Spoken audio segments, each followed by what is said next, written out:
Welcome in to the College Basketball Power Hour. She is Ice Young. He is Jason Fitz. I am Caroline Fenton. Guys, happy Final Four. How we doing? Amazing. It's the best time of the year. Almost Christmas. Let's do it. I think I just keep looking and we got a lot to talk about. But guys, like as I was sitting here watching YouTube TV split the men's and women's games over the course of the weekend and watching it, like for all the conversation about what early tournament was lacking in Cinderella and all these things that I don't really care about, we have got to that spot where these games are just, and we're getting what we wanted, right? The best of the best. Like as cute as Cinderella stories are, give me all number one seeds. Give me the best teams. Like how often have we talked about there are a handful of teams in women's college basketball that are at a different echelon? Like just the fact that we've gotten to that spot with all of those. Like I don't remember being more excited for a Final Four on the men's and women's side because the quality of basketball across the board is just so damn good. I've had so many people come up to me and say, are you kind of bummed that it's all 4 1 seeds on the men's side? And I keep saying, don't let the lack of Cinderella, don't let this lingering gray cloud of has NIL and transfer portal ruined college sports blind you from the fact that we have really good basketball and 4 national championship contenders on the men's side, 4 national championship contenders on the women's side, even though there's 3 1s and a 2s on the women's side. That too, UConn, very much so as a national championship contender. It's crazy to me that we have a Cinderella in both of these tournaments that have won 11 national championships and have been to 16 of the last 17 Final Fours. Like, that's our Cinderella. The threshold for a cute, fun story in this tournament is incredibly low, and I think that's a good thing. I do want to take a deep dive into all of that, our thoughts on the Final Four, kind of our thoughts on what we saw from the Elite Eight, maybe lessons that we've learned moving forward. But before we get into all of the basketball talk and all of our takeaways, I want to touch on a piece of news that came out on Monday night. Notre Dame guard Olivia Miles will forego the WNBA draft and will enter the transfer portal. Now, Olivia Miles was expected to be a top pick in the WNBA draft. Top 10, certainly, possibly even top 5. Olivia Miles was a key cog in this Notre Dame run. This was shocking news to me. I frankly just thought it was a foregone conclusion that Olivia Miles was headed to the W. She's not only just staying in college basketball, she's entering the transfer portal, which doesn't necessarily mean that she's going to transfer. She could stay at Notre Dame, but massive news, shocking news. Ice, help me make sense of this. Why do you think Olivia Miles made this decision? Man, I think there are a number of reasons. One to start, she's had injuries in the past. She missed a season and a half of basketball and college basketball. And so it's not surprising to me that she would decide to play more college basketball and just to get another year under her belt before going to WNBA. I think now, too, with NIL and the amount of money these athletes are making, there are different opportunities that could exist for an Olivia Miles at a different program. Notre Dame, obviously a football school and has a rich history, but there are several other schools across the country that probably could pay her a bigger NIL bag. And she's one of the best players in the country. So maybe that's on the line. I'll say the hot take thing about it, because this is the first thing that I thought about, was Notre Dame this year didn't look good when Hannah Hidalgo had bad games. They couldn't win a game. If Hannah Hidalgo didn't shoot well, then Notre Dame wasn't going to win the basketball game. And I fear that in the way that Hannah Hidalgo started to take over this Notre Dame team and become kind of the star, it didn't allow Olivia Miles to be who she wanted to be. And it didn't allow them to win basketball games when it mattered. Now we can kind of look back at them losing 3 out of their last 5 games or 7 games. You count the game of the tournament and say, oh, there were issues there. There were problems there. Not just that other teams were better, like there were issues. So I feel like it's a number of things.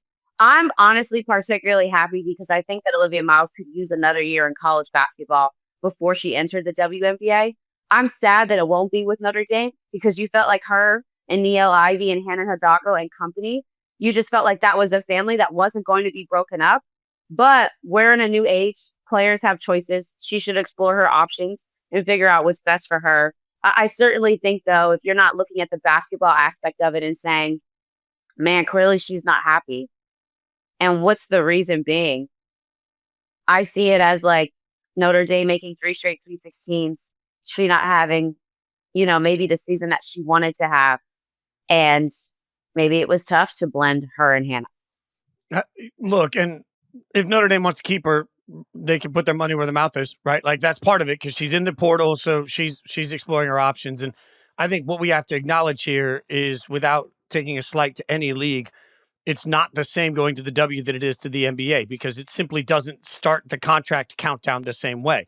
So if you are Cooper Flagg and you're at Duke and you're turning around, you're saying, well, if I come back to Duke, sure, I'm going to make millions of dollars in NIL and ad placement, but I'm delaying the start of my real contract money time, for the NBA. We can look at Zion, who's made over $100 million in his career for what, right? So if you're in that spectrum, it's far different than where the financials lie for the WNBA. So now, if you look at it, like I've seen that she was projected by some to go second overall in the WNBA draft.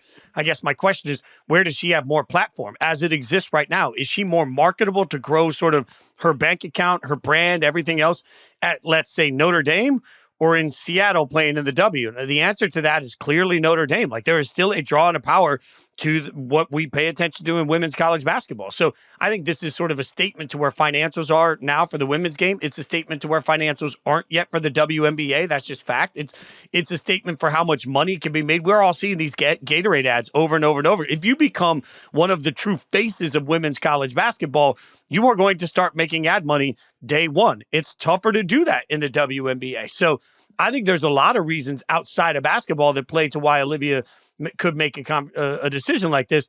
And then most importantly, I think it's kind of a beautiful thing. Like if she doesn't feel like she wants to go to the W yet because she's enjoying playing or has something left to prove. Like I love an athlete making this decision, not based on what the financials for their family looks like for the rest of time, but based solely on what they want, what helps them develop the most. So I think it's a win for college basketball. I don't think it has to be a loss for the WNBA. Like I think all of these statements can be fact without being a negative factor, the way the league is built and how the league markets itself. It feels like she's in a really sweet spot to go back, earn some money, maybe improve her game, maybe improve her brand, maybe improve her status, which will then change her WNBA trajectory. And I think that's an important distinction because people might be listening and saying, well, the original NIL happened in professional sports. It's not like NIL and brand deals go away whenever you go pro. But the distinction there is, what is your value and what is your marketability? Because if you are the third or fourth leading scorer on a below average WNBA team, I would argue that your marketability is not nearly as strong as it is as the leading scorer wherever Olivia Miles may decide to go, or as a star at Notre Dame. So I think that's a positive thing for women's college basketball, is we're getting stars that stick around longer because there is a financial incentive to do so. So that means that we can build up these rivalries and that fans can build, a fandom and appreciation for some of these players. With Olivia Miles, though, I do wonder, what is her market like in the transfer portal, Ice? Where do you think would be, a plausible landing spot? Because if I'm Olivia Miles, I look at Haley Van Lith and kind of the career resurrection that she had at TCU. Sports are a copycat league after all. Olivia Miles might be looking around at Anissa Morrow, transferred into LSU, Sedona Prince, who transferred to TCU. All of these players across women's college basketball that have had career resurrections because of transferring. But what would be a plausible landing spot early on, assuming Olivia Miles does in fact decide to transfer? Yeah, that's a great question because, now with the parity in women's basketball, there are 10 programs that you could say could fit her, right? She's a 6-foot point guard that, constantly is throwing out dimes, has great court vision, can also score the basketball. And, she wants to play at the next level, which means she's a player that's coming in trying to get better. I feel like an LSU type team could be fun. I feel like South Carolina is going to graduate a couple of guards. Oh man, would she be fantastic under Dawn Staley? UCLA, I feel like what we've seen from them in terms of, they have Lauren Betts, but if you add another premier guard, are you really locking in a national championship? The cool thing about Olivia Miles, I think, is that for those who watch her game, she's adaptable. And so I feel like there wouldn't be a coach that would say she's not going to be able to fit into our system. Quite the opposite. I think she can fit into anybody's system. and then implement it and make it better. The last thing that we didn't really talk about, and maybe a reason she's coming back, y'all, is just to win, right? Like, you're at Notre Dame, 3 straight Sweet 16. She was hurt for one of those. Like, maybe it's simply just to win and get to a national championship and know that you can do that. So I also think from that standpoint, it's attractive if she chooses one of these, powerhouses of teams. I don't think she's going to UConn, but, who am I? Maybe she could surprise us. There's also an element, guys, like the advantage the NFL has always had is that college football makes stars. And then when they come into the NFL, there's already name recognition. I would argue right now, women's college basketball is what's making stars. Like, we focus on Angel and Caitlin so much because of what they came to the WNBA with. And that's why we see better advertising opportunities, better everything for them. So there is this element of sticking around, getting the opportunity to win, and really getting another year to amplify your stardom. And I looked it up real quick just for everyone to know the difference. The first overall pick in the 2024 NBA draft projected to earn $12.6 million in his first year, okay? The top 4 picks in the WNBA will earn a base salary of $76,000. So when you talk about, for Olivia Miles, yeah. When you talk about Olivia Miles here and the decision she's making, it's, do I forego $76,000 if I'm one of the top 4 picks to win and to play somewhere where I can be the best of myself, to get another year of college where I can just be in college, have a good time, and also build my brand? Like, all of this speaks to the advantages. And, Ice, you pointed out Connecticut. These are the moments that are beautiful for women's college basketball. All of these power programs can look around and say, okay, let's start calling donors, because if that's the piece that we need to continue to win, we will go acquire said piece. Like, I think it's a win for everybody. And I do feel like there is a negative connotation to any player, college or pro, that decides to go somewhere else for either to win a championship or for money. And I just want to say this right here. I have zero problem with a player leaving for either of those motivations, whether it's a combination of the two or one or the other. If Olivia Miles wants to go make more money elsewhere, great. Good for you. Get your bag. If you want to leave because you feel like you have a higher likelihood of winning a ring at LSU, South Carolina, Texas, UConn, so on and so forth, good for you. Do it. That's totally 100% your prerogative. And honestly, I don't have any issue with that whatsoever. And what if you just there's the other side of this, y'all, once you get out of college, you suddenly realize, I tell kids all the time, you get out of college, you're like, wait a minute, if I don't like my boss, I can't just change classes. If I don't like my job, I can't just transfer. I don't suddenly get summer break, winter break. Like everything's so different. Once you grow up one day and you wake up, you're in the real world, you're chasing the bag, everything you do in your life. If you could delay that for a year and stay in college, hell, if I could go total old school, I'm going to go Will Ferrell, just go back to college and party for 3 or 4 years right now in life. Hell yes, I would do that. So even if you just want to stay in college because it's fun, good on you. If you're one of the best basketball players in the world and you can extend your college basketball experience just because you want to party on frat row, I'm not going to sit here and judge you for it. Go do your thing. Not getting 3 months off in the summertime. Brutal. Yeah. It's a horrific realization. We've allowed coaches for years to leave whenever they wanted because they wanted to. As a player, you now have the right to do that. Go ahead and do it. That's my thoughts. I know we got to move on, but Ice, when you say that, all I think about is, why do we sit here? Gino is a great example. We don't sit here now and say, oh, for Gino to be a successful coach, he needs to go to the W, or he needs to go to men's basketball. If he's really a great coach, we don't do that with the great coaches in women's college basketball. If they choose to stay around the game they love, we look at him of course Gino's staying around women's college basketball. He's a legend. Well, of course she's staying in women's college basketball because she chooses to. You're totally right. Yeah, I 100% agree. We'll get back into the women's side of things, but first I want to look back on the men's Elite Eight. I feel like every year we pick up little cookie crumbs, things that we learn, things that we feel like are major forces in potentially winning a national championship, or just takeaways as a whole. Fitz, I'll start with you. One of your takeaways, something that stood out to you, something that you learned, all of the above from the men's Elite Eight. I think as much as we've been talking about the SEC and the number of teams they got, what we need to acknowledge is that for some of these big teams, like for Florida and Auburn that play big at the rim, man, that mattered. Like, I just keep thinking about watching small guards that did not know what to do when they just couldn't get to the rim. Like, all of a sudden, when you had to shoot your way out of this to try and loosen up the defense you were taking on, there was nothing there. And then all of a sudden, you can't force it underneath. Like, we watch Big Ten teams, and Michigan State team, we've talked a lot about Michigan the same way. Like, we watch Big Ten teams suddenly wake up and feel cautious from the outset. And, I think that speaks to something on the way that these teams are built, Ice. Like, when you have a couple of monster human beings that can stay close enough to the rim to protect it, and now all of a sudden small guards don't feel comfortable driving in, we've just seen that there aren't a lot of teams in the country that can figure out a second way to attack size. Yeah.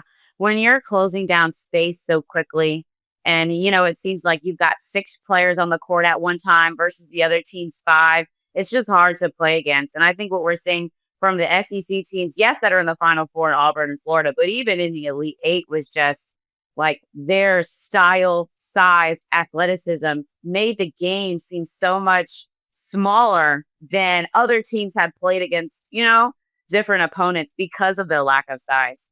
One of my takeaways was just like, bro, number ones are number one for a reason. Like, they're number one for a reason. On the men's side, Texas Tech fumbled the biggest bag possible. Oh, I thought about that. They reminded me of my ex-boyfriend. Like, how dumb. You fumbled the bag. How dumb. Like, crazy. I mean, have Florida on the ropes, guys. Have Florida on the ropes. I'm watching the game and I'm like, oh, they should win this. Like 3-4 minutes, they should be fine. And then number one's a number one for a reason. Florida figures it out. Walter Clayton Jr. just starts being Walter Clayton Jr. all of a sudden. Yeah. My favorite play of the tournament, I think so far, besides Derek Queen's, buzzer beater for Malin, was Walter Clayton Jr. just dribbling the ball back to the 3-point line, turning and shooting. Like, as fast as he possibly could, just turning and shooting. Like, I'm just going to get this up because I know I can, and I'm feeling it, and I'm in the zone. And then on the women's side, like, we had South Carolina in the Elite Eight down 1 point with 3 minutes to go in the game to Maryland.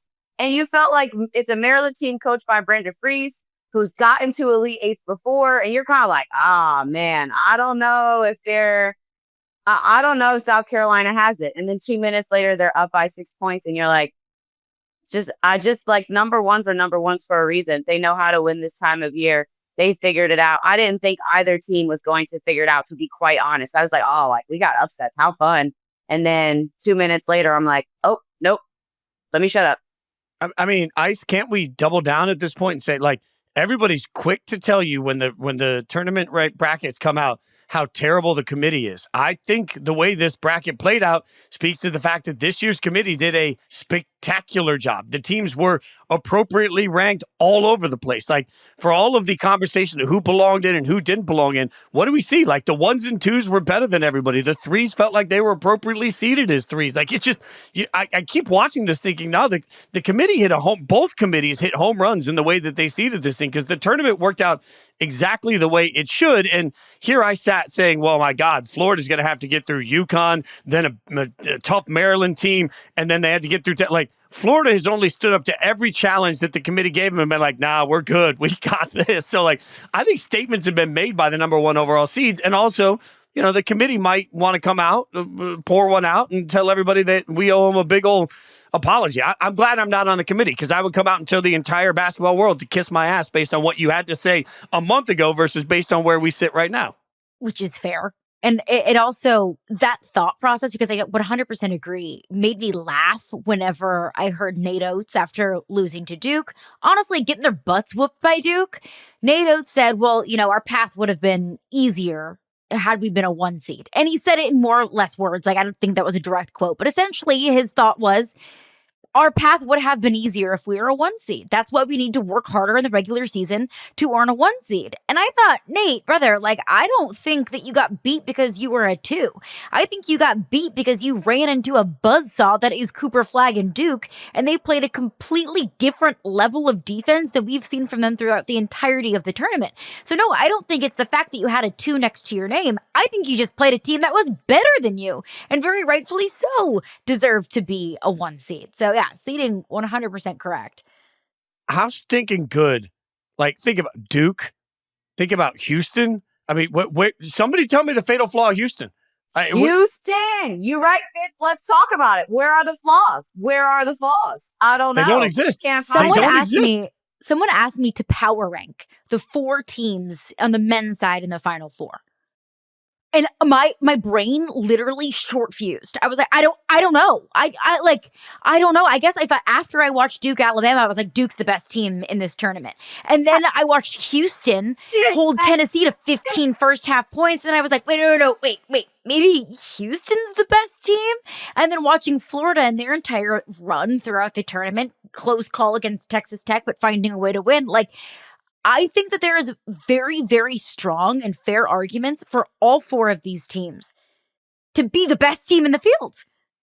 Houston plays the most complimentary basketball of anybody, though, to me. Like, they are going to make it ugly, and they are prepared to make it ugly. Like, Duke, Florida can beat you however you want to take them on. Houston's not going to give you that option. They're going to put the game in a vice grip. They're going to slow it down, and they're going to make you earn every day. We talked about size. I mean, their closing space, it's just ice. Everything that they do on defense makes you uncomfortable, and so they make a game so ugly that it's like, man, Houston won that, and I don't even know how to feel about it because they pummel their opponents the way they make them play, and they bring out the worst in everybody they play. Yeah, I mean, they're the equivalent to me of South Carolina on the women's side. Like, it doesn't matter whether the game is pretty or ugly. Stylistically, they will figure it out. It will fit them. And to be quite honest, in the tournament, you want to make it ugly. You don't want anybody to be in rhythm. You don't want anybody to be comfortable. You want teams to feel like they're getting a root canal when they have to see you on their bracket. And so I feel like that's what Houston is. Like, it's a big old root canal. I don't want to go near it. This is going to be long. This is going to be exhausting. I'm going to be tired at the end of it. Who wants to go through that? I can't wait for their matchup with Duke. Like, this is how I had this side of the bracket going, with Houston and Duke getting to the Final Four. And I had Houston advancing because I feel like with their defense and their versatility and their depth, it'll be hard for Duke to handle. And this is a Duke team that literally every time they play, they look better. I mean, these guys, you can tell it's a young group because every time they get on the floor, they're piecing it together more and more and more. It's like, oh my goodness, the job that John Shire has done with these young men, fantastic. But yeah, I mean, the way Houston beat Tennessee, I didn't see coming. And it's so funny when you get a 19-point blowout to get to the Final Four. You're like, oh, okay. We kind of got a little ski mask day. We could just get through this one and then, relax or whatever. So interesting. Plenty of people were talking their talk about how can you have an NCAA tournament team score 13 points in the first half, and that happened on the women's bracket. It was an ugly look. I was blowing everybody up. I'm like, where are we now on Tennessee 15? Like, we are literally talking about the worst first half ever by a top 2 seeded team in college basketball. Like, not the worst lately, the worst statistical points ever in the first half by a top 2 seed. Like, that's stunning by Houston. It's not stunning that they beat Tennessee. It is stunning that they made Tennessee look like a junior varsity basketball team. And this is an experienced Tennessee team with an experienced coach. Yeah. Like, that wasn't just a bunch of freshmen in a Cinderella that happened to luck out into getting into the Elite Eight. That was a very good Tennessee team that was just barely keeping open this window that they currently have with Jemai Meshack and Zakai Ziegler, and who knows what Rick Barnes' future looks like. But I think that's one of my takeaways, one lesson that I maybe learned from the men's Elite Eight and now the field that we have in the Final Four. Sports are so copycat. And that's one of the first things that I learned whenever I got into this business and observing teams year over year and season over season and leagues year over year. Whatever one team does, everyone else wants to recreate that. A young coach has success, everyone wants to hire him. Dan Hurley wins back-to-back national championships. Now, all of a sudden, he's interviewing to be the head coach of the Los Angeles Lakers. The St. Louis Rams. The Los Angeles Rams sold the farm to get Matthew Stafford and won a Super Bowl. Now, all of a sudden, Deshaun Watson and Russell Wilson become the hottest free agents on the market because everybody wants an experienced quarterback. Sports are copycat. I don't see, though, with the 4 coaches that we have represented in the Final Four on the men's side, I don't see that. Half of the field between Bruce Pearl and Calvin Sampson, they're established. They've been around. They've been coaching for 30 plus years. They know what this is like. They are experienced, well-seasoned coaches. And then you have John Shire and Todd Golden on the other side, younger than 40, their first big-time jobs. This is the largest stage that they've ever been on as head coaches. So if there's a team out there that has a job opening, thinks a coach is on the way out, feels like there's something better on the other side, and a young gun or wants a more established coach, I think that what we've seen from the Final Four is there is no really path to copycat, at least from the coaches that we see represented. Because this Final Four shows whether you are inexperienced and young or whether you have all of the experience in the world, you can be at the top of this sport. I think, though, to your point, if you look at the top 8 teams in the country this year, you had 8 coaches that are among the elite in college basketball. They're among the best, and 8 coaches that truly understood exactly who they were. Like, you're not talking about guys that are coming in and trying the recipes for what's hot. They run a classic steakhouse, and they're good running a classic steakhouse. They're not trying to do Asian fusion suddenly. So I think there is something to finding a coach that's so rooted in the fundamentals of who they are and how they do things that they remain consistent even when everything around them swirls around. And that is one thing that I think really stands out to me. Like, yes, John Shire's a young coach, but what did John Shire do? I mean, he basically brought everything that he knew about Duke basketball to Duke basketball again, right? So very consistent in who he is. And, I think you could say the same thing with Bruce Pearl is very, because like, even when you were listening to, everybody get ready for that Bruce Pearl, Tom Izzo matchup, you're just sitting there listening to 2 legendary coaches talk about how great the other coach is, and they're both right. These are great coaches that are very secure in who they are and the programs they run. And I think that's the one thing that it's impossible to get to, a coach that's not trying to swim up to the next level anymore. And a coach that's just like, this is where I am, this is what I do, and this is how we do it. And when you find that person, man, that gives you the stability that we all crave in college basketball. And to that point, too, Todd Golden, kind of under the tutelage of Bruce Pearl, he's brought so much of what he learned from Bruce Pearl at Auburn to Florida, kind of runs his program that way. Fitz, what did you learn from the women's side? Oh, okay. First and foremost, I'm mad at Notre Dame. I just want to say that loud. On the Yahoo fantasy bracket competition, I was in fourth for the whole competition on the women's bracket. Okay, flex. Until the Notre Dame loss, which dropped me to 30th. I'm very mad about that because I had Notre Dame going to the Final Four. I'm mad at Notre Dame. I learned that. But then, more importantly, when we submitted our picks for everything, I submitted my pick that I believed UConn would win the championship. And when I was asked who the most outstanding player was, said Paige. And I think that this is just that redemption moment. I thought coming into this tournament, we would see a different energy from Paige Bueckers because it feels like she's been forgotten. It feels like we don't appreciate it as much. And then what have you seen? I mean, the number of times, and it's not just the stat line on it. I mean, 40 points, career high. That's impressive. It's the fact that when these games just need a moment, a momentum push, something, it's Paige that every single time seems to stroke a brilliant 3 out of nowhere with somebody in her face. And it's the shooting when it matters most that separates. Like, this UConn team has been separating itself with these quick burst runs where it's close game, then it's not. And then it tightens a little bit and it's not. And Paige is the juice behind that. So as much as we talked about Sarah Strong and AZ Flood and why they deserve a ton of credit, I thought Paige was going to be the most outstanding player of this tournament. I think Paige is the most outstanding player in this tournament, and I feel better than ever that Paige and UConn are going to win this championship because they are playing on a different level. I think that kind of goes along with what I learned, and it's that every team needs its Robin, but also every team needs its Batman too, and you can't have one without the other.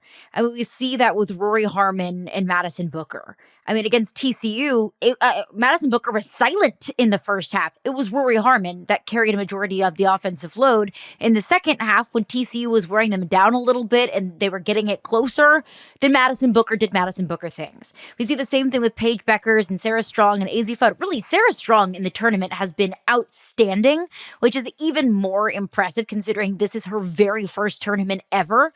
You look at UCLA, you need Lauren Betts and you also need Kiki Rice. You look at South Carolina. I mean, they got a whole team full of Batman because they've had a different leading scorer in every single tournament game so far. So those supplementary scores are so key. But then you look at USC. Maybe that USC UConn game goes differently if Juju Watkins is on the floor. Maybe it doesn't. Like, maybe UConn still wins. Maybe Paige Bueckers is still fantastic and puts up 30 plus. But maybe USC wins that game if they have Juju Watkins. And I know that that's a hypothetical that is just going to drive that entire USC fan base and team crazy. And I hate that we now are kind of living in that world of uncertainty. But USC very clearly missed Juju Watkins in a matchup like that. They were able to beat Mississippi State and Kansas State without her with their supplementary scores. But when they came up against a true national champion contender, they missed that Batman. You need both. Yeah, I totally agree. I think what I learned is supplementary scores, yes, but just you need X factors in the tournament. You need players that maybe you haven't expected them to play this way. Maybe they has showed glimpses of this throughout the season, but when it's all said and done in tournament time, they're the X factor. I think of Texas women's basketball, who's now going to a Final Four for the first time since 2003, and I'm in Birmingham literally right now. I've been doing their last two games for Westwood One, and their game to get to the Elite Eight, it was two freshmen off the bench that scored in double figures, Jordan Lee and Brianna Preston, that made the difference for them.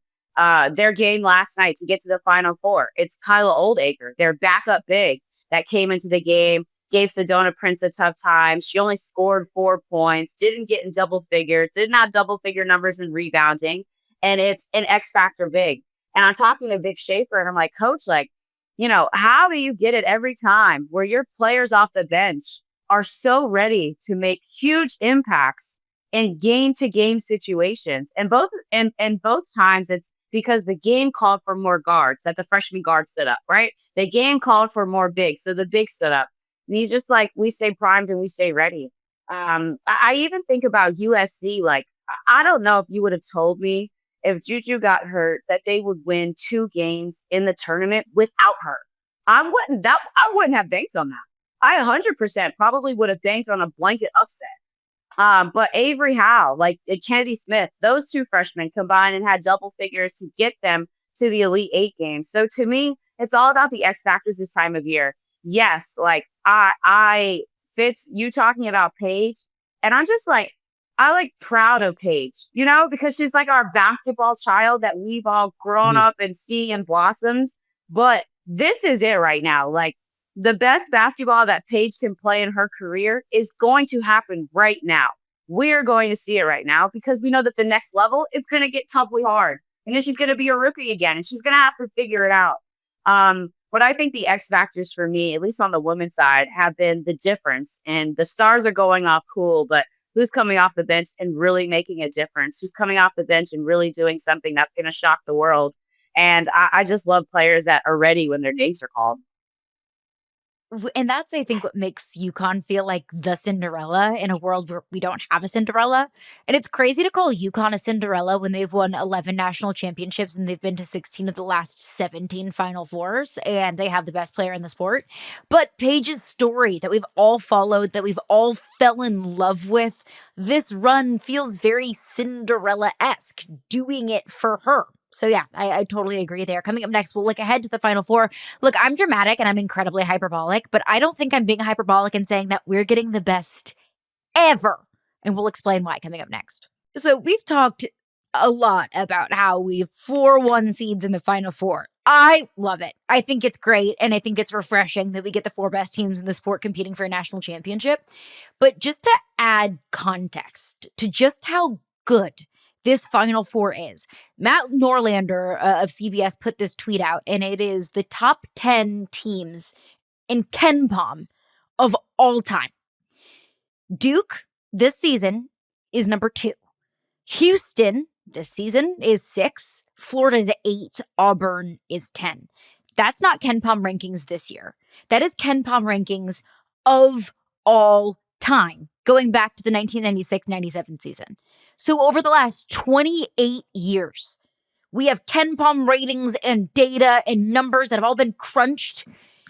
We have 4 of the top 10 teams in KenPom all time competing for a national championship here.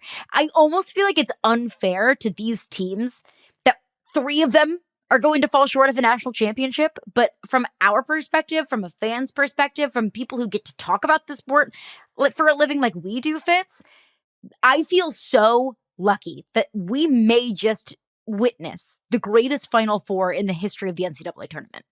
Yeah, and I think this is where, look, some historians are going to come in and be like, well, actually, in the 1963, okay, fine. For There's me, a statute of limitations on these things. I look at all of it and say, like, okay, what shelf? If I was going into a bar and I'm like, give me top shelf liquor. This is a top shelf Final Four. Like, if it's not the best, it's one of the best. And I think part of that comes from, as we talked about earlier, you have great coaches, you have superstar players. And so often we want to define these Final Fours by what ends up happening with these players at the next level. They love to put together montages to show you where guys are in the NBA. I don't care about any of that. Like, what I care about right now is this is a Duke team that has a couple of stars on it that look unstoppable, with the coach that is absolutely putting his team in the best position to win. This is a Houston team. We've already credited a bunch on this show. This is a Florida team that not only ran through the SEC tournament, but has remained hot through a gauntlet of a bracket that just looks impossible. And an Auburn team that a lot of us were ready to give up on at the end of the regular season, that suddenly just they have brought all of it back together. And I look at all of it, and we asked earlier what the fatal flaw for Houston is. I think that you could pretty confidently, if you were a fan of each of these teams, you could say, I don't see a fatal flaw for my favorite team either. Like, that's why this is so interesting. I don't think this is going to be about who loses themselves a championship. This is going to be about who actually has the hot day, who executes the best, who gets a little lucky, because there's such a fine line between these teams.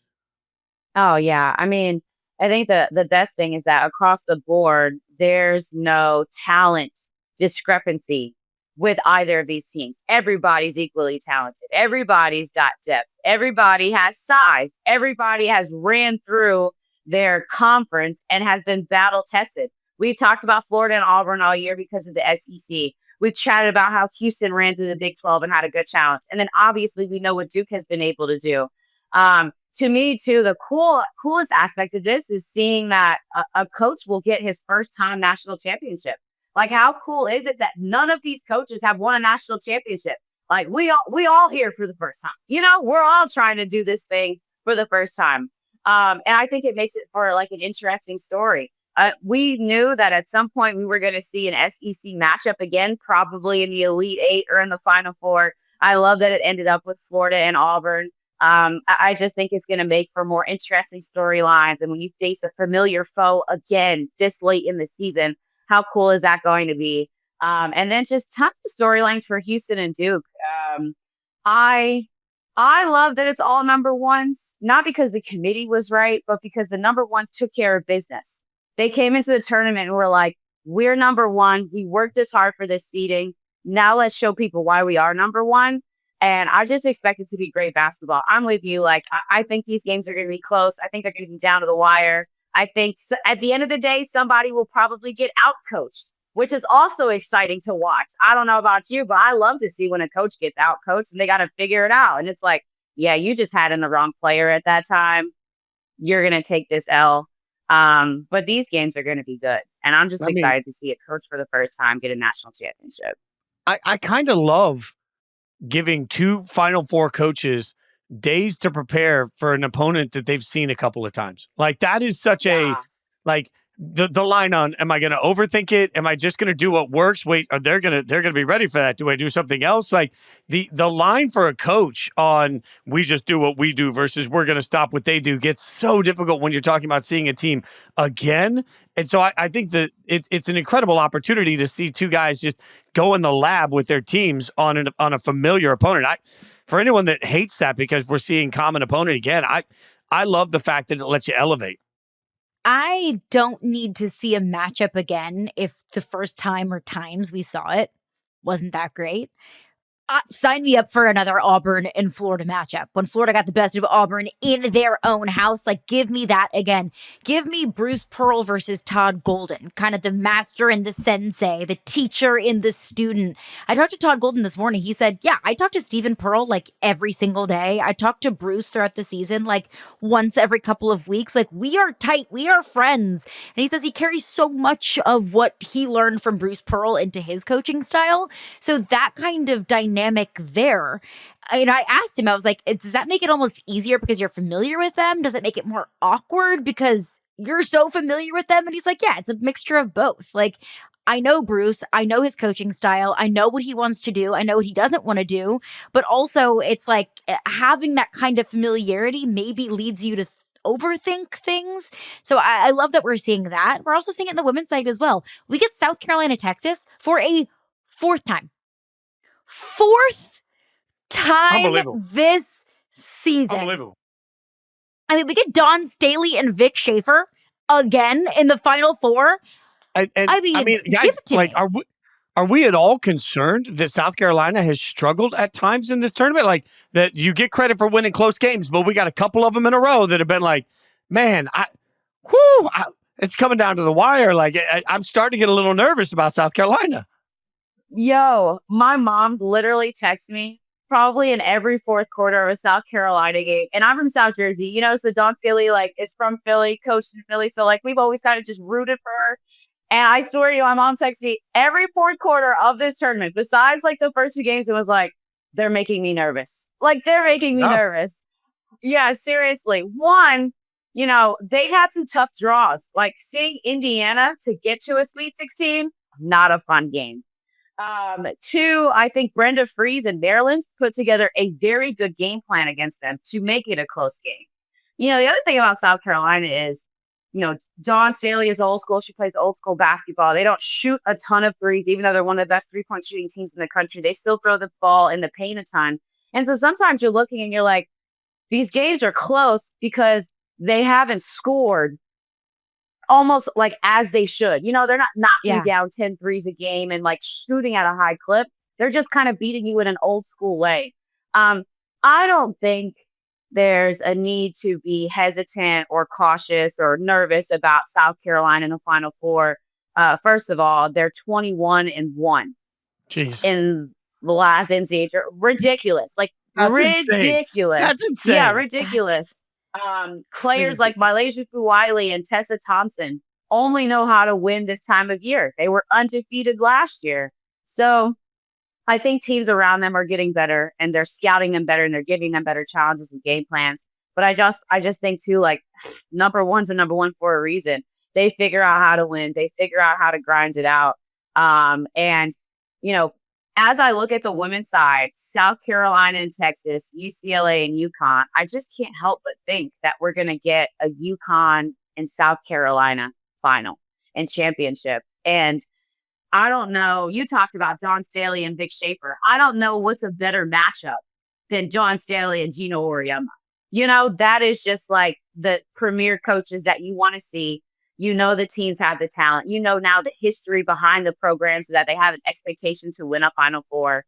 And then two, let me give some credit to UCLA because Caroline has asked me several times since we started March Madness, like, Ice, what's going to be the first number one seed to drop? And every time I said UCLA with full confidence. No disrespect to UCLA because I'm really happy for them, but it's the first time ever that they're in a Final Four. I mean, the way that Lauren Betts and Chloe Close has guided this team has been fun, but it's also cool when you get a team in the Final Four that's doing something for the first time. Like, it just means a little bit more, and the storylines are just so much better because, you know, they're creating history. Yeah. Oh my gosh. I just love talking about basketball. Like, y'all really don't know how happy I am. By the way, my like, eyes are bleeding, but my heart's happy. We've had some conversations even on this show about, you know, is UCLA it? Is UCLA not it? They really haven't even been that tested in the tournament compared to everybody else. Like, they've kind of made it look a little easy. I'm just like, I'm just saying, like I said earlier, there's been moments in the UConn games where you're like, man, I don't know. UConn's going to have to turn it on at some point. South Carolina has had some close finishes in this bad boy. And UCLA's over here just like doing the damn thing. And we're all just sort of sitting back saying, well, I mean, it's UCLA. Let's see. I mean, look, I picked UConn, South Carolina before this whole thing turned out as my championship game. So I'm not changing that pick. But still, man, I don't know. Like, I do feel like UCLA's over here just saying, keep sleeping, y'all. Like, it's fine. We'll do this. No pressure on us. I was with Ice all the way. I thought, okay, well, we got Juju and USC. We've got Paige and UConn. We've got Dawn Staley we trust in South Carolina. You know, this UCLA team's been playing with fire all season long. They lost to USC twice in the regular season. What they did to LSU when Lauren Betts was in foul trouble. If you'll allow me, please, to put my purple and gold tinted glasses on as an alumni of LSU, when Lauren Betts was sitting on the bench in foul trouble, I thought, hell freaking yes. This is the opportunity. You know, their big is gone. Their leading scorer is on the bench. Like, this is your opportunity to step up, get a comfortable lead going into halftime. And then when Lauren Betts comes back out, hopefully you build upon that lead even more and you can just kind of give yourself some wiggle room. That's not what happened. It was Gabriela Jaquez and it was Kiki Rice and it was the rest of this team that stepped up and got the lead at halftime. And then when Lauren Betts came back in, it was just kind of game over from there. I feel like I saw a different level of UCLA when they were Lauren Betts-less that now gives me this like newfound confidence. All of that being said, I'm still picking them to lose to UConn. Like, I picked UConn South Carolina in the national championship game. I still feel confident in that pick. But to give credit to UCLA, I feel like they've done more with less than I expected in the tournament, Fitz. Can I also, since you mentioned LSU, and since I like pulling my soapbox up about the way coaches act in front of a microphone, I mean, I got it. Like Kim Mulkey going off at a reporter for asking about being eliminated in the Elite Eight, to me was such a soft move by a coach. And I would say this is just a reminder to everybody that says, well, how many have you played in? Okay, number one, I will always say, if that's the logic we're going to take as a society, that you can only cover things that you're great at, then I never want to hear anybody's movie review that doesn't have an Oscar. I never want to hear anybody's music review unless you got a bunch of these behind you. You don't get to talk about it at all unless you have those sorts of awards. That's not the world we live in with any other industry, and that's not the world we live in sports. When a journalist asks the appropriate question about the result for LSU, and the coach comes back and claps back at the journalist, my only response is the journalist has done their job by asking the question. Have you done your job, coach, by getting eliminated in the Elite Eight for 2 consecutive years? The answer to that is no. That's not what you're paid to do. Journalist was doing what the journalist was paid to do. You're paid to sit at the podium and humbly answer questions after your team gets tossed from said tournament. It's just the number of times that we let certain coaches in this business get away with whatever they want, however they want, because it makes them a boss. It doesn't make you a boss. It makes you look small. It makes you look like little things bother you that shouldn't. And if your players attacked with the same level of aggressiveness in their answer to people doing their jobs, you would certainly ride them. So, Kim Mulkey, shame on you. Not for losing the Elite Eight. Shame on you for yet again handling a press conference like you are better than everybody else there. I wanted to give her a Hurley Award. Yeah. I wish give her Hurley. Yeah, I was like, where's our Hurley Award? She gets a Hurley. We haven't given it to her. Yeah, she gets a Hurley. She gets a Hurley. We're coining that on this show. We're giving you the Hurley. When you're a coach that's just unnecessarily a jerk, you get a Hurley. Yeah. Speaking of a Hurley, I saw a clip. I haven't watched the entire thing of an ESPN original out about Dan Hurley. There was just some clips put out on Instagram. And there was one clip where he said, "What's the worst thing you could say about me? I'm too passionate. Maybe I cross the line a couple of times a season." Like, yeah, Dan Hurley, that is what we can say about you. Like, and that's not a good thing. Like, don't gaslight us into thinking like, oh, I care too much. Like, you sound like your toxic boyfriend. That's like, you called me 64 times when I was at dinner with my friends. And he's like, oh, I care too much. It's like, no, you're crazy. You're stalking me. Like, yes, Dan Hurley, that is the worst thing we could say about you. And it's not a good thing. Yeah, apparently acting like a petulant child when you're the highest paid educator for the state is acceptable. And again, at the end of the day, it's a college paying you to go out there and be an educator, whether we like that answer or not. Like, that is, you are educating everybody that plays for you that's the normal, acceptable method of behavior. So Hurley, no. The worst we can say is that, you know, you're an egomaniac that treats people like you're better than they are and that constantly looks at the world like it's your oyster and everybody else is just riding in your roller coaster. That is not necessarily the way most people should behave that are professionals. Yeah, the issue is that we continue to give, you know, some of these coaches a pass for when they act like this. We just say, oh, it's just Hurley. Oh, it's just Kim. Oh, it's just whatever. Like, no, these are also just people. Yeah, and if Angel Reese looked at an official and said, "Don't turn your back on me. I'm the best player in the world," we would destroy her. If Caitlin Clark said, "Don't turn your back on me. I'm the best player in the world," it would turn into, how do we accept this behavior? If Cooper Flagg, if Christian Laettner back in the day had been like, "Don't turn your back on me. I'm the best player in the world." Oh, LeBron? My God. LeBron's a perfect example of that. God forbid. Oh, that God. would be a crazy day on First Take. Yeah. Scary If day LeBron on missed Twitter. the game-winning shot and a journalist asked him about it, and he turned around and said, how many game-winning shots have you made? So I guess we're doing pretty good, better than you are. We would absolutely, like, the headline the next day would be LeBron is a crybaby. He can't handle basic criticism. What are we doing? And, like, but then when it's Kim Mulkey, it's like, oh, no, this is cool. Like, that's just Kim being Kim. Like, no, it's not. If you're being a dick, you're being a dick. We also don't make take $6 million a year. Yeah. Right. But also take it a step further. Like, the women's game has grown so much over the last couple of years. 4 years ago, guys, we were begging people to come to the tournament. We were begging people to cover us at the bottom. We were begging reporters to drive 2 hours and actually show up and cover. So now we get people in the room. It's packed in these media rooms. I'm in Birmingham. There's tons of people around. And now we get people in the building and you treat them like that. That's the problem. The problem is, like, you also are responsible for the game. You're responsible for growing the game. You asking the reporter how many Final Fours he's been to, or him stating a fact that you've lost to just in the last 2 years in the Elite Eight. And I think last thing I'll say about this, it made me laugh because it was like, he said it. It's like, yo, second year in a row that you guys have gotten stumped at the Elite Eight. You know, bro, the Elite Eight, that is a compliment. That is a congratulations. We're not taking a dig at you, baby girl. Your team is in the Elite Eight for 2 years in a row. Congratulations. Like, I just also was like, you took it way too personal. But as someone who's been helping to grow the game for the last several years, you can't ask for people to show up and then treat them badly when they do. You can't have it both ways. And it's okay. She's home, so we don't have to talk about her anymore. Yeah. Facts.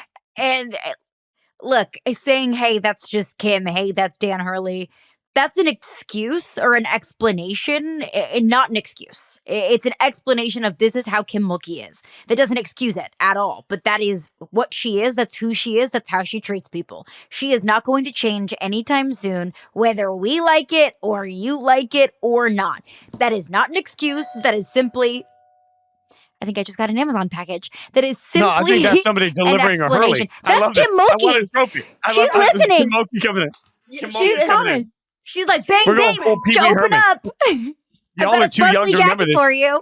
It's full Pee Wee's Playhouse where, like, the doorbell used to ring and then he'd go to the door and be like, ha ha, and then he'd open the door and there'd be a surprise guest there. Like Samuel L. Jackson's about to walk through your door. Yeah, that's exactly what happened. They've tapped my house. They've tapped our microphones. I'm going to get in trouble. So with that, we'll take a quick break. We will give our official predictions coming up on the other side. Official picks and predictions for the Final Four. We will start with the women because they play first. We've got UCLA and UConn on one side, South Carolina and Texas on the other. Ice, I'll start with you. Your picks for the national championship game and who is our eventual national champion. Yes. So I believe that South Carolina is going to beat Texas. They beat them twice already this season, but I think they can get them one more time. On the other side, I think UConn is going to beat UCLA. I'm trusting Paige Bueckers. I'm trusting Gino Auriemma and Sarah Strong. I think she's going to be the key for that game. I have South Carolina winning in the national championship. Man, this time of year, like you said, Caroline, in Dawn Staley, we trust. All right, so I've got UConn taking on South Carolina in the championship game. That was my pre-tournament pick. It remains my tournament pick. And then I still maintain we've only seen it once this year, but when these two teams played, it wasn't even close to Ice's point. You know, obviously, I think now you've got an angry Dawn Staley coming in. They're going to use that as firing them up for the whole time, but it's still, I think Paige and that big three for Connecticut's a nightmare for everybody. I think UConn beats South Carolina for the championship, and that might propel me to the top of the women's brackets. I'm hoping at least top 30 can become top 5 again. There we go. I'm going to be different. I'm going to pick UConn and South Carolina in the national championship game. That's who I've had from the jump, and I've had South Carolina winning from the jump, and I'm sticking with the Gamecocks. I said this on our Selection Sunday reaction show. Dawn Staley will not let Gino Auriemma get her twice. There is no way. They got blown out in the regular season. And Dawn Staley talks about, she's said before, and I absolutely love this from her, I don't lose very frequently, but when I do, I learn a lesson. And I think that she may have learned her lesson from losing to UConn. She knows how to play them. She knows how to prepare for them, how to mentally get her team ready for a national championship game. They are so deep, and this time of year, you need that depth. You need those fresh legs. South Carolina can beat you in so many different ways. And I love that because I love Dawn Staley and I love the South Carolina program and what she's built. I also hate that at the same time, but it is how it plays out, that Paige Bueckers will have 5 years at UConn with no national championship. That just doesn't feel right. So either way, we're going to get an awesome story, whether it's South Carolina or UConn, or whether it's UCLA or whether it's Texas, whoever finds themselves in the national championship game. We're going to get great stories. But let's move to the men's side. We've got Auburn and Florida for the second time this season. We've got Duke and Houston. Fitz, who you picking? These games are so tight that I have to look at tiebreakers in my mind. And tiebreakers to me are the player that I trust the most in the biggest moments. And all I keep thinking about with Auburn is Janai Broom's arm dangling. And I respect the heck out of the fact that he came back in, but man, I don't think any of us can really know what that's going to impact here. And how many times have we seen Clayton just go up and get the shot when he needs the shot the most? So I trust the player that has come up the most clutch in the tournament to do it again. I will take Florida over Auburn as a result. I'd say the same thing on the other side, that frankly, Houston's defense can take so much away. But as much as we talk about Cooper Flagg, I think Conganipple is also somebody that deserves a ton of credit for the way he's played in this tournament. They got two guys that are almost impossible to stop. I think that's enough to propel Duke. So we end up with the Duke versus Florida national championship game. And that's where, again, best player on the court, if it all goes even to me, is still going to be Cooper Flagg. That's an inch. I don't know, y'all. I feel like I'm flipping the coin, but my pre-tournament pick was Duke to win the championship. I will stick with Duke beating Florida in the national championship game. But man, this Florida team's hot. I don't feel good about any of it. I would not put my money on any of this because I think it's too tight to do that. But that's how I get there. Yeah, I feel like a lot of people have a Florida and Duke national championship, and I'm not mad at it at all. It's tough to say that these teams won't get there because of how they performed in the tournament, how they continue to pull out games. I do have Florida beating Auburn. I'm sticking with my stat that no national champion has ever lost 3 out of the last 4 regular season games. So I just don't think that Auburn's gonna make that history. And then I'm sticking with who I've had winning this thing the whole time, which has been Houston. I think Houston's defense is going to be something that Duke has had a tough time dealing with. I think they're going to send Cooper Flagg to the NBA. We wish you well, my guy.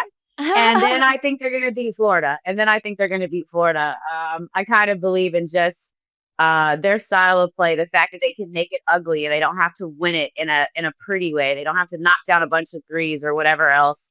They're kind of my fun pick. Also, important factor, the Final Four is in San Antonio. Houston is 3 hours away. True. It's going to be like a home game. It's going to be like a home game. I might act like I'm from H-Town. It's going to be like a home game. So I also think that that's pretty cool. I think the image of Kelvin Sampson winning a national championship could be one of the coolest things in the sports history. Like, it's just such a easy coach to root for, such an easy program to root for. And you're right. Like, we talked about it the very first night when this bracket was released. Like, there was a way that Houston could end up with essentially home court advantage in the Final Four. They got that. They earned it. They've gotten there. We have slept on Houston all year. For Houston to go out and do that, man, that would be, I cannot imagine. Like, last year, the thing that will always be seared in my mind, because I was lucky enough to go to my first Final Four last year. And for anyone that doesn't know, you can't buy tickets to one portion of it. You have to buy the whole weekend. And so what happens is, last year, everybody that wasn't named Connecticut and Purdue, when they got eliminated, they didn't go to the championship game. So the actual championship game itself was like half empty. The vibe was a little low. Like, there weren't a lot of UConn fans there because they weren't sticking. They didn't come down for it. It was a long drive. Like, all of these things factored into getting to Arizona. The thought of having Houston in a championship game in San Antonio, that place will be packed. Like, that is God, I need that. I'm jealous y'all are going to be in Tampa, but if Houston ends up in the championship game, I'm no longer jealous. Ice is going to be in San Antonio. Oh, Ice, she's going to be holding it down with the rest of the Houston fans. Oh. I might have a Houston t-shirt on at the end of the day. I might come on here next week. Like, let's go, H-Town. She's a lifelong Houston fan as of like 5 minutes ago. Look, Ice and I are going to be dancing on the side of the court. It's Never been to it's Houston beautiful in this my time life. of year. All of that believe being you. said, though, with it essentially being a Houston home game, would anybody care to guess what the spread is for that Houston Duke game? Duke 5.5. Duke 5.5. Ding, ding, ding. Great guess. Like a 5.5 point spread. Y'all, And- I got a problem. Like, I have not seen it. That was just my rough guess. I have got, like, look, I need to delete the apps. Like, that's what and I'm not talking about the dating apps. I need to delete all of the gambling apps at this point. If I just pull 5.5 off the top of my head, I'm not proud of that.